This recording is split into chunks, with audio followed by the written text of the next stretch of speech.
Hello and welcome to Bend the Knee, a Song of Ice and Fire podcast. I am Sir Matt. And I am Sir Jimmy of House Nuts. Welcome to our Song of Ice and Fire Book Club. Today we are into episode 4 of A Night of the Seven Kingdoms, which for me, I loved. It was my favorite episode of the season. But Matt, what did you think? I liked this episode.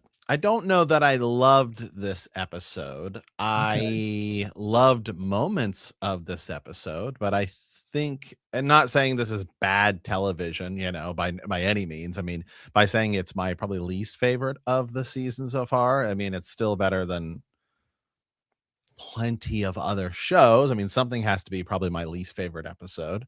And I think we were like this on House of the Dragon, where sometimes it's like, man, I love this episode. And you're like, so I mean, it's still like I'd probably go never on the same page. That's why we're good. I'd probably go 3.5 stars out of 5. It's insane on this. And yes, we are doing this live. We're definitely just going to get our reaction to the episode first. I'll throw comments up, and then we'll probably do a lot more interacting with them once we're done going here. So for everyone who is here hanging out, yes, and because people are be listening on the podcast, since we're not doing both this week, we're doing a live and the podcast itself. So Jimmy, I mean, should we just dive into it, man? I'll get your thoughts, and then I'll talk about mine, and then we'll just go back and forth. And are we talking full spoilers? Yes, 100%. Okay. Just throwing that out there for the people in the live chat. Which I don't think we'll really go too crazy, because we're just kind of talking about an event in a moment. Yeah. Dude, I don't know if there's any other friend I have where I am so opposite. Like me and you are I know. We never align on anything. Like it could be football, video games. It's just like me and Matt are we're just never aligned. But that's good. It's variety. So what didn't you like about it? Because 3.5, I would say, for your average rating is pretty low. Right. Yeah, I think for me, this is the first episode where, first of all, obviously amazing, like Lionel Baratheon knighting, freaking sweet. Mm-hmm. An amazing scene. The opening scene I actually thought was better than in the book. I felt like there was a little more tension to it. I think overall, this is the first episode that I felt needed an extra 5 minutes, not like an extra 10 to 20, like needed to be an hour episode, but I felt like scenes in this episode could have used a few more minutes of screen time to breathe. Right. And it literally could have just been a few more dramatic pauses here and there.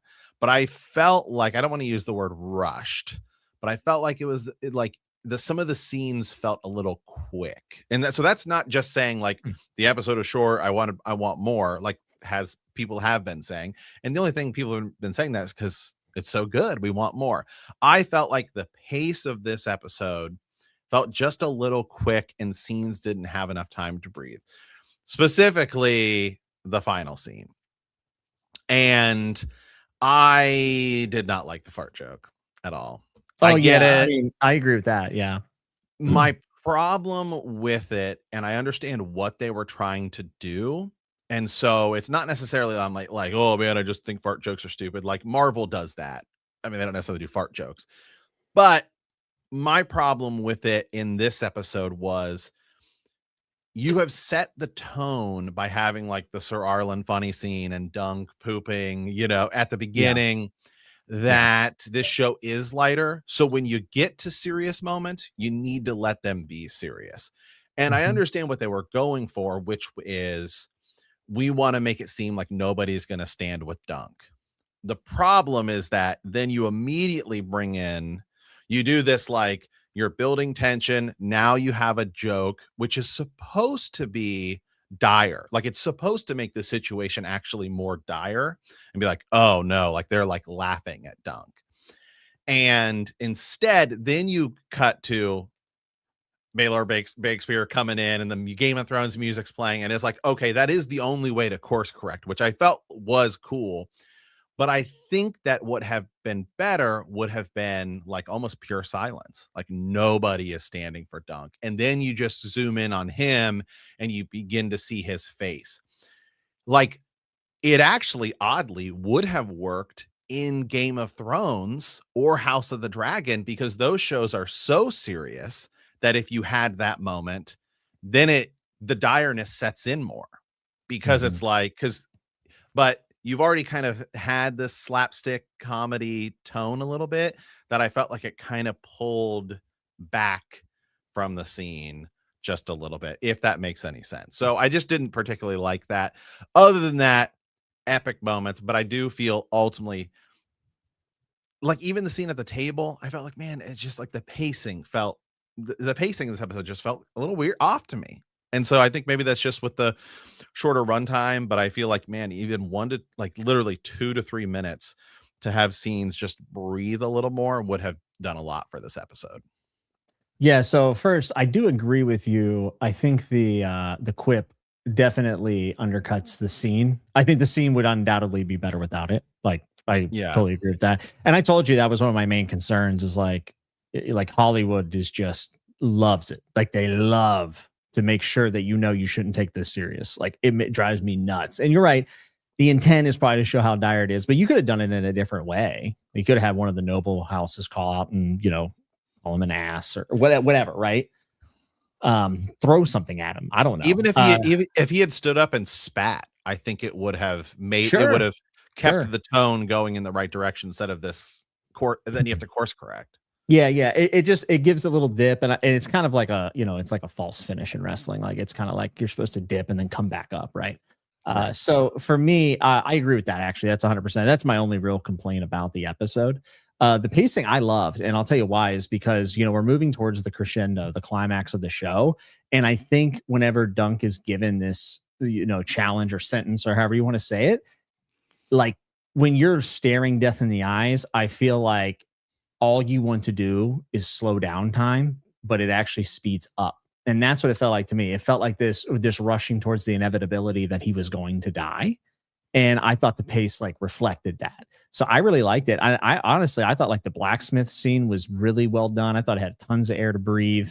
I actually got kind of choked up during that scene. There's something about, and maybe it's just because the world I feel like is the world's not as bad as it seems, but it's pretty bad. And I think like small acts of kindness really have an impact on me because like I don't know, I just don't see them that often, I guess. Like because we're kind of surrounded by negativity and what we see online and whatever. But yeah, I don't know why, but that like deeply affected me. Uh I know some people are worried about the Humphreys, but like for the show watchers, I don't know if they'll need It's a well, I pretty don't think small that yeah, for the reader, sure. But like for the general audience, like we could think they're missing out on it, but in reality, they probably won't even need to know, right? But right. I mean, I will agree with you in the sense that I would have liked maybe 5 or 10 more minutes, but I didn't think that the pacing was necessarily off. Like I don't know if I would have changed any of the scenes. I maybe would have added some more with And him trying to that garner support.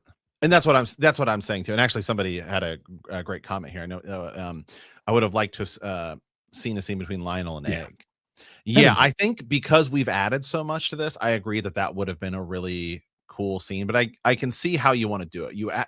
It, here comes Egg saving the day as opposed to us Yeah, going with Egg to see him save the day. It's just two different ways to tell the story. So I think what they were trying to do in this episode is the focus was on Egg last week, which was great. And now we're shifting back to the focus being on Dunk, and you want it to seem like things just kind of go his way. I mean, still a very good episode. Very some great moments in it. I loved the explaining of the trial of 7. I thought that was great. Steely Pate once again for his literally like 3 minutes of screen time has been excellent. And so next week is going to be the fighting. yeah. I think next week's gonna be good. I will say the character that stood out to me actually the most in this was Makar, even for again how short of of a scene he has in his like maybe 4 or 5 lines. I felt like knowing what's going to come with that character here in the next few episodes. I guess we can still keep it a little spoiler free. I think I'm excited to see more of him. Right? Yeah, definitely. I thought there was a lot of really amazing scenes. I mean, the shield scene, someone Was put it great. side by side to the graphic novel, and it's like perfect. Like the shield, they knocked that out of the park. Also, seeing Egg in the Targaryen gown was like oddly depressing. And then Mhm. his conversation with Dunk at the beginning of the episode was so good. Like whenever I he's had like, "Dry your eyes, boy." Like, whoo, that got me, yeah, man. This kid, Dexter, is that his name? This kid, Dexter Skull, he's amazing. all-time performance for a child actor, dude. Child actors are most I don't think they're very good usually. Like Game of Right. Thrones is very fortunate that most of the child actors were actually really good. That continues here, I think. And He might House of the Dragon was he pretty good. might be the best. Dude, he's Which incredible. is crazy considering, like, some of the like, the performances we've had by really young kids. I Dude, think he might be the we have to look up the he's ages, but so he's young. really young. Dude, Matt, So when he talks about how he went to Lionel, but before that, he's swinging the axe in the background. It's like not a scene, but if you look in the background, he's sitting there going, "Ah!" It is so funny, dude. it's I he's laughed out loud. It was great. he is phenomenal. So in my notes, I Mm, said the opening scene is a bit more harsh than in the books, but in a good way. It feels like in the books, maybe this is just the audiobook, because obviously if you're reading it, it's open to interpretation. But it mhm. feels like it's a little more Doug is a little more somber in the book, at least from Harry Lloyd's presentation of it. Whereas this, he's more yelling at Dunk like Egg, "Hey, you shouldn't do this." And so Egg is taken aback. And so I actually appreciated that, and I Mhm. loved it. I thought it was better than in the books. Yeah, Uh, he's doing a great job of showing that emotion and kind of like turning a gear. Like, because we said Dunk is beginning to see the reality of things and he's beginning to change his attitude and he's Yeah, becoming more aggressive. I mean, he goes after yeah, Darren, Darren. yeah, I Darren, always say it yeah. wrong. But I mean, he went after him. He's like, they can't kill me twice. Yeah, I said some other notes I had. So then you get to the scene of him and Baylor when they're speaking. Said cinematography amazing again. I said whoever's running the dolly is working wonders. Like literally just like the panning shots Yeah. around is I'm just like with the candles, the small lit candles, freaking Yeah. amazing. Just to protect the innocent. That's what he says. Mhm. One need not intend harm to do it. And I do feel like the message of this episode, which was what does it mean to be a knight? A true knight who Are there no true stands for the mice realm. among you? Yes, Banger. was perfectly displayed in everything they're talking about. And I said some other notes I had after that conversation. I said my note was this shows why this is George Martin's best written story, not short story, just best written story, which is why we've been a big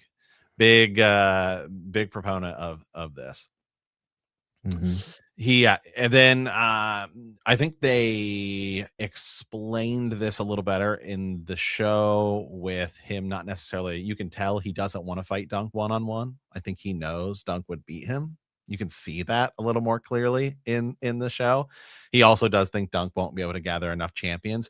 So then it kind of puts him in the spot of like, well, I gave him an opportunity. So he's not just like, oh, I'm going to kill you for being, which is at least in terms of our villains, right? I mean, that's like very small, but still playing the Game of Thrones, A right? little I bit mean, there, right? you are still playing the Game of Thrones a little bit with that. Yeah, and you can honestly feel. Obviously, I mean, there's Targaryens on both sides, so there's Mhm. obviously strife. But I think they've done a pretty good job of showing that little bickering back and forth, them not being on the same page. Obviously, the contrasting hair color also adds to it, but you really do feel like House Targaryen is on like feeble legs, and with Bossaway or what I'm forgetting the name. I'm sorry. I'm so Who? sorry. Which one? The guy that turns sides Well, against Dom. I have that, and I have this joke here, and I caught this. I said, "Roll on floor laughing" when Lionel Baratheon says, who the F is Stevron?" And it's Stefan. So I was like, "Oh my god." Dude, Lionel is the It's goat. Crispin. It was Crispin Cole joke all over again, but I thought it was even better, right? Like the Crispin is funny because Damon clearly knows, and so Yeah, it's an insult. But Lionel does it. here Lionel does it, and so he's just like, "Who the f- is Sir Stevron?" And I thought that was hilarious. He's aces, man, and I know they're giving him more screen time, and they, maybe aren't giving other people. But when it comes to the visual medium, like you got to kind of play to the strengths and who you're also paying more money to. So they're going to Right. get their uses out of him, and I think he's phenomenal. Amazing. I mean, everything they've done with him being an addition. He is by far the best expanded character. Most enhanced for sure. Yeah. Yeah. Yeah. So yeah, both. Thanks. Yeah. I always forget the Fossaway's name. I don't know Yes. why that is. Stefan and Raymond. Yeah, I always end up forgetting, but And then I didn't have many notes this episode, and then I said night scene is effing amazing, and then I said fart joke, didn't like it, and I said then my final note was they did the best course correct they could have, which was to bring in the Game of Thrones music to set up this scene. Yeah, I mean, I also love this as a callback to episode 1. I remember there was a couple reactions that we saw where people weren't super keen on them basically shitting on the Game of Thrones. Now they've done the opposite. Well, and I think it's a good way of building up Dunk. It's because Dunk is terrified. His bowels have turned to water, and he's going into something he's weighing over his head in. And now he's actually stood up for what a knight is. So he's it's almost like the show has earned that. Sure. And it just feels like a transformation. Like, oh, we got you. This is actually going to be as epic as Game of Thrones. Just wait for the next episode kind of deal. Also, Baylor's entrance was sick. It was sick. Yeah. And maybe streaming, once we've seen it all, I'll feel different because next episode is the battle. And yeah. Now, here we go to some comments. Now that I think about it, the fart scene just killed the scene. I don't know if I don't think it killed it for me. I get what it wasn't like to be fair, it wasn't like the way Marvel does it, where Marvel feels like they constantly need jokes if it was Marvel, Dunk would have farted. Yes. Yeah. Yeah. And so in a way it still was because the guy stands up, and if you're not watching, if you're going into this first time, you're thinking, oh, here's some guy, who's it going to be? And then and then everyone laughs. But that's where I felt like, even if you did go that route, you needed just a little bit more, a few more, 30 seconds more could have really shown the despair on Dunk's face. Maybe you pan and you show people talking like, uh-oh, is anyone going to join him, or is this guy going to die? Right. I mean, something like that, I think would have then helped Baylor Breakspear's entrance be that much more epic. So yeah, I mean, so I really, this is the only episode I've really had maybe a criticism of, and so that's why I'm about I'm thinking I'm at just under 4 stars, so not necessarily 3.5, maybe 3.75, which still great episode of television. Just in terms of television, great episode. Still, cinematography, lighting, acting, much better than other shows that exist. Yeah, for me, I mean, even this, I agree with that. That's the piece I didn't like about the episode. The only piece, really. But to me, it was still my favorite. I think it was the most fun I had watching it. And also, I think it's an episode that is a little bit difficult to do, because it's building up to the battle scene, right? You see the runtime. We're halfway through the episode. Okay, we're not going to get the battle. So a lot of people end an episode, they go, okay, it was fine, but let's wait for the real episode next week. And I just think, as a kind of a setup episode, it was exactly what they needed. Also, we keep saying it, but I think if you view these 6 episodes back to back to back to back, I think it's just going to be an incredible experience. Exactly. Yeah. Well, this show will feel so different when you can stream it as one event. Yeah, man. What about I almost think they should. Maybe they should could they do that, where they just drop it as an abridged version, where you can just I don't know why. I don't know why Netflix and some of these shows don't. You probably have to pay people royalties and air the credits and all that stuff, but just to where you could basically just watch it as one thing. I mean, at this point, you can basically do that with the play next episode, skip cuts. Right. I skip recap every time. I don't watch it. So, I mean, I think when you're watching it, it's kind of how it feels. I've been doing that with The Diplomat on Netflix. Pretty good show. It's all right. Yeah. The only other show I'm watching right now is The Pit, which I haven't watched. I haven't watched the newest episode today either. Yeah. I'm sure. What about Arion, by the way? Whenever when an egg basically explains why he wants him to die, It was Dude. again better than in the book. Oh man, it made me feel for Egg. Because even like the throwing the cat down the well in the book, it feels like an additional piece. But in here, you could actually feel it. Like he says he didn't, but I know he. I mean, Egg is brought more to life in this than to me than in the book by far. Because in the book, I'm generally more focused on Dunk reading it. Yeah. Than I am Egg. So everything he does in the show feels that much better to me. Yeah. Yeah, dude. I mean, like I said, it's just aided by the fact that, as we've said a million times, Dexter Saul, that kid is, I mean, crushing it. I mean, like, he might be literally, he might be in my top 5 best characters in terms of character, like from the book to the show. I mean, he's probably edged his way up there. Yeah, dude. I think he reminds me a lot, and I was very like partial to this performance, but like really young Arya in the earlier seasons, I really like Macy Williams as Arya, and I kind of feel that same appreciation for this performance. But yeah, it might be my favorite kid actor at all of them, just nailing it. And also, I think again, you said this last few weeks, but the facial acting here with the facial expressions is so good. And I think it's helping with the shorter runtime. They're almost able to like relay more emotion because they're relying on those things to not take up too much or run for too many minutes. But yeah, Arion sucks. I mean, he's a great character, but God, I hate him. I hate him so much. It is already it is on our poll. It is the highest rated episode, with the last week's being, and it will probably continue. And there's my vote. I liked it because I thought yours was going to be the thumbs down. No, not the thumbs down. I would hope not. Yeah, I would hope not. Okay. Anything else, Jimmy? Any other thoughts, comments, and then we'll start looking at some of the comments here on the live stream. The armor was amazing, dude. And I like the scenery, like the big gate. Everything about it felt like big. It felt like it was monumental, especially for the size of the crowd. Just continues to kind of blow me away. And the music was phenomenal. And when I listened to the credits, it was doing the Game of Thrones theme, and then it did kind of shift a little bit.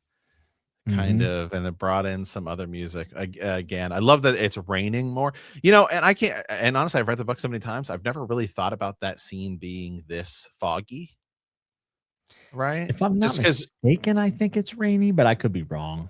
Well, it's just in the graphic novel, it seems like it's sunny. And is it? Okay. Yeah, and so maybe that's just my interpretation of it, but man, I do like the fog more. I think that is a better idea of having it be foggy and add in a little bit of despair.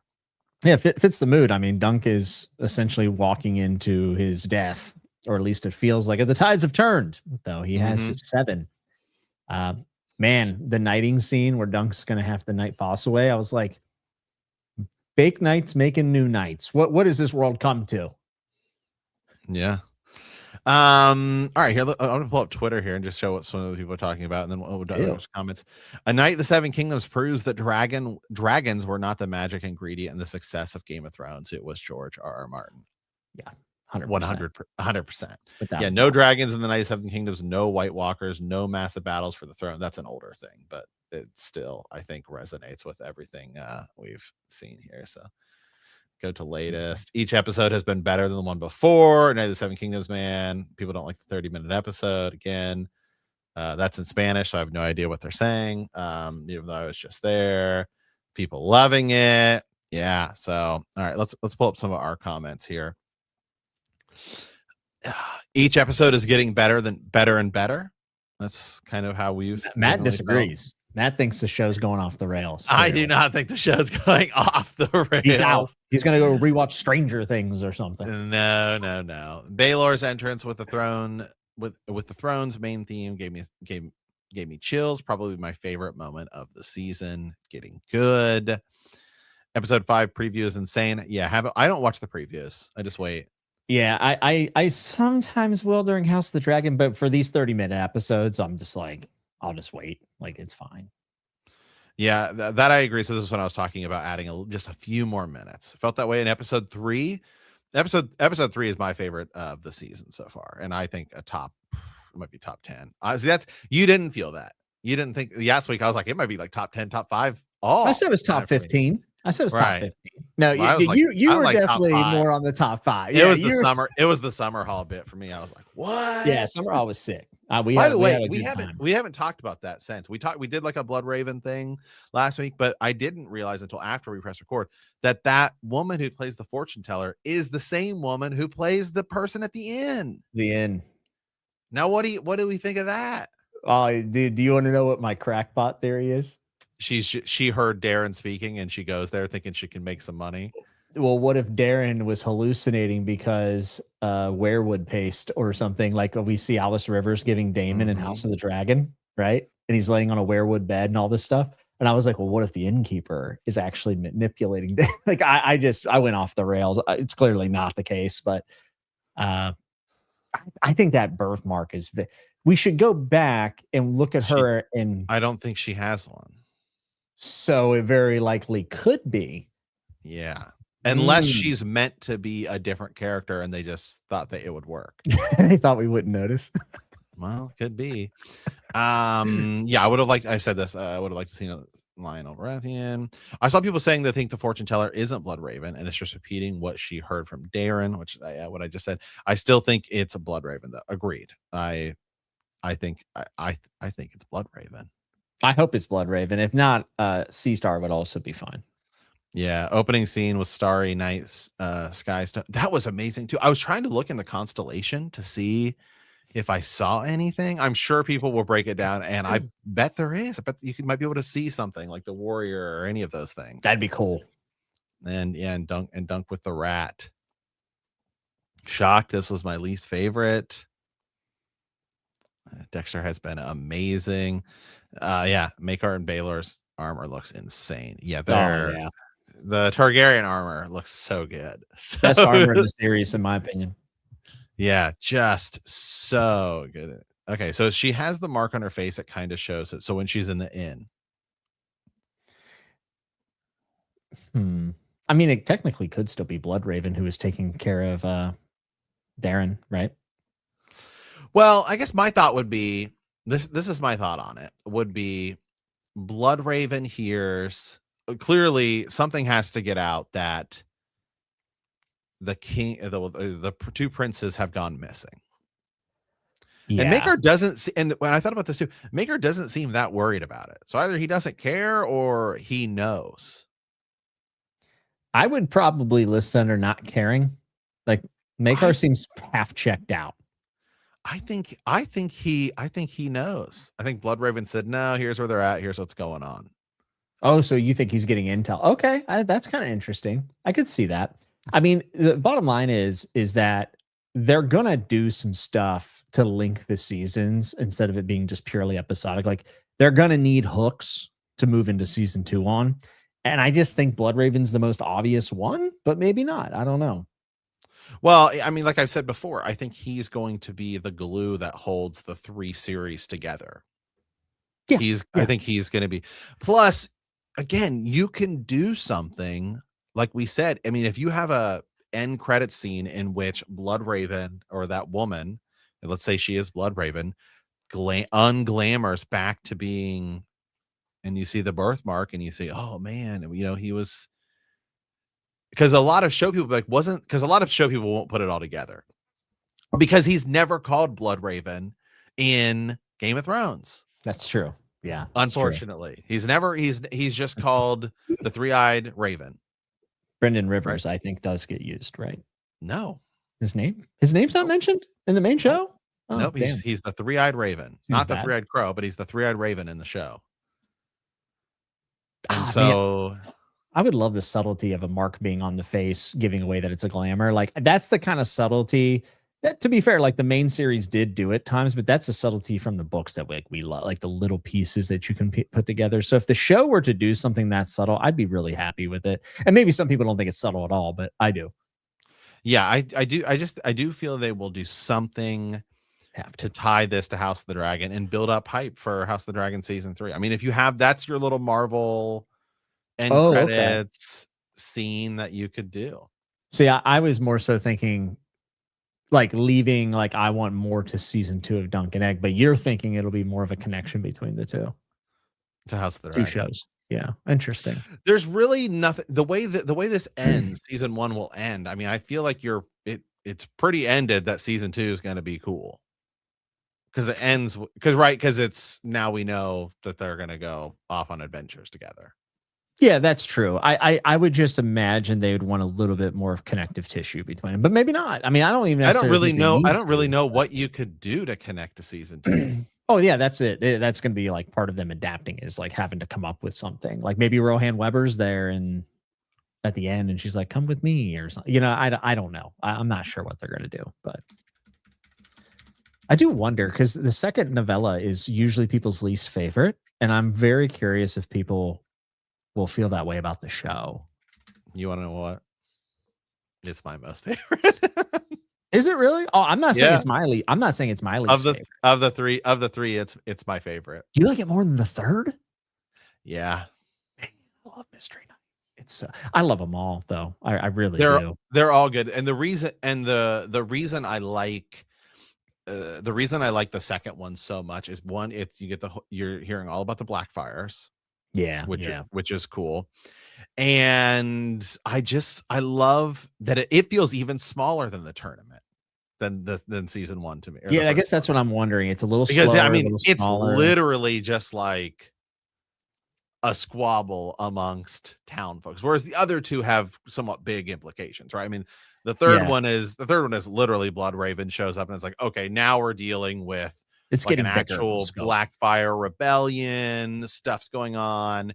And this one is like it's still a tourney and you have some big houses there, where the second one it's like tiny little houses. I mean, And it like yeah, that and it's maybe have also like 4 people to their lands. and it's cost of war, right? Like these people Right. are dealing with the fallout and their families and everything. So I mean, I love it. I'm super in, but I wonder how the general audience will feel not having like this major climb. I'm wondering if they'll spruce it up a little bit. We'll have to see. Obviously, we don't know yet, but um, I love what Christy said. The starry ceiling reminded me of the ancient art of the others at Dragonstone before it came into full focus.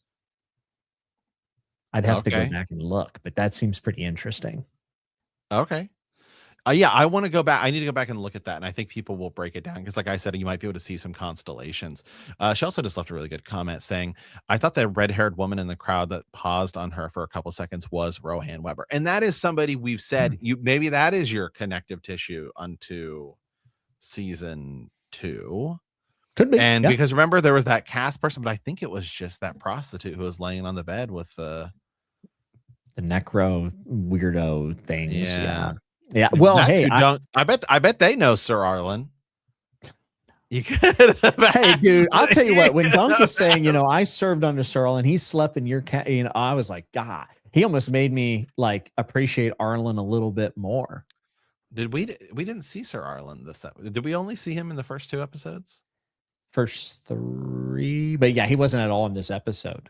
But he's always mentioned, and I think that that's really good. Like I think that lineage of Dunk also probably to give us a little bit of reminder that the knighting situation's a little weird. Yeah. Yeah. Okay. Well, yes, Sir Arlen was in the episode he was mentioned, but we didn't see. There wasn't like a flashback. But the tree on the shield, pretty excellent, man. Yeah, flashback. Okay. Okay. Was he? Did they do it? I'm trying to remember.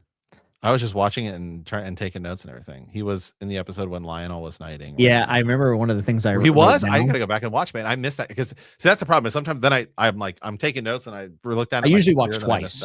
So I didn't have time today. Yeah, today I didn't because of the way the episode was. So okay, I'm gonna go back. Maybe I'll go back. You know what? Maybe I'll go back and rewatch the episode and I'll be like, this was a banger. It was best one. But what I was writing down in that scene though, I was writing down, do you think Lionel doesn't think Dunk's a real knight? So he just like, you know what I mean? He's like, all right. Right. But okay, I'll go back and watch that scene again. Yeah, because I literally, I mean, today's the first. Well, I do when I do my lives, I literally just hit it's like stop, and then I just press play, and that's what I did today. So, but when you and I review, I've had a chance to watch it for a second time. So yeah, today was a bit crazy for me. I usually try to watch the episode twice though, if I can. Yeah. Okay, well, I think that's kind of it.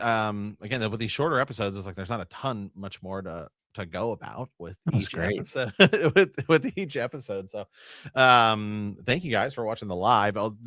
This will be our only review for this since we did it live together, and then we'll be back. I guess there's no episode Sunday, so it'll be the following Sunday. Yeah, a little bit of a longer wait. It is kind of cool that we know we're going for the climax of the show. So it's like that long wait's going to make it even more important for this episode to land. Was that an implication that Dunk was really knighted? Probably, right? Maybe. Yeah. I gotta go back and rewatch that scene because I saw Lionel start knighting him. I'm like, this is fucking epic, and then I guess I must have missed it. So I gotta go back and rewatch that. That might totally change my opinion of the episode. It better. Jeez. So I'm about to just have Ez come back. Many Christmas. So yeah, I guess it'll be a bit. I hope everyone has fun with the Super Bowl. Go Seahawks, I guess. I just want it to be a good game.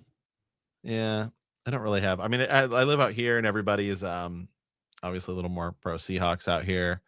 And then I was talking to my buddy Kyle on my Box Truck video game podcast. He lives in Boston. He's a diehard Patriots fan. So I'm like, all right, well, Which team represents Dunk more? The Seahawks. You think? Yeah. I feel like Drake May. Drunk might be a true patriot of Westeros.